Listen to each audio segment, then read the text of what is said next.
ప్రతి ఒక్క హనుమాన్ భక్తుడు తెలుసుకోవాల్సిన హనుమంతుడి 9 రూపాలు. మొదటిది వీరాంజనేయ స్వామి. హనుమంతుడు సీతాదేవిని వెతుకుతూ వెళ్ళినప్పుడు సముద్రం దాటవలసి వచ్చింది. అప్పుడు జాంబవంతుడు తన శక్తులను గుర్తు చేయగా వీరాంజనేయ స్వామి రూపంలో సముద్రాన్ని దాటాడు. రెండవది విశంబి భుజం. రామాయణ యుద్ధంలో ఇంద్రజిత్ బ్రహ్మాస్త్రాన్ని ప్రయోగించినప్పుడు హనుమంతుడు తన శక్తిని పెంచుకోవడానికి 20 ఆయుధాలు ఉపయోగించగల రూపాన్ని ధరించాడు. అదే విశంబి భుజ అవతారం. మూడవది పంచముఖ.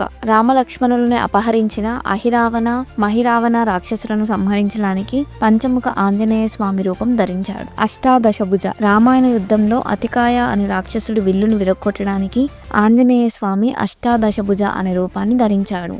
ఐదవ రూపం సువర్చలపతి.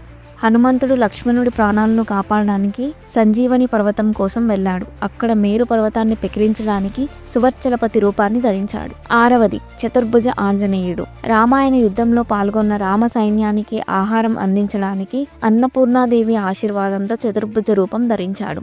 ఏడవది ద్వాత్రింశాద్భుజ ఆంజనేయ స్వామి. రామాయణ యుద్ధంలో రావణుడు గ్రహాలను ఉపయోగిస్తున్నప్పుడు ఆ గ్రహాలను లొంగ తీసుకోవడానికి ద్వాత్రింశాద్భుజ ఆంజనేయ స్వామి రూపం ధరించాడు. ఎనిమిదవది వానరాకార ఆంజనేయ స్వామి. హనుమంతుడు లంకలో సీతను వెతికినప్పుడు వానరాకార రూపాన్ని ధరించాడు. చివరిది ప్రసన్న ఆంజనేయ స్వామి. రామాయణ యుద్ధంలో కోపంతో ఉన్న హనుమంతుడు ప్రసన్నాంజనేయుడుగా మారతాడు. ఆయన చేతిలో గదను పట్టుకొని మరో చేతిలో అభయముద్రలో ఉంటాడు.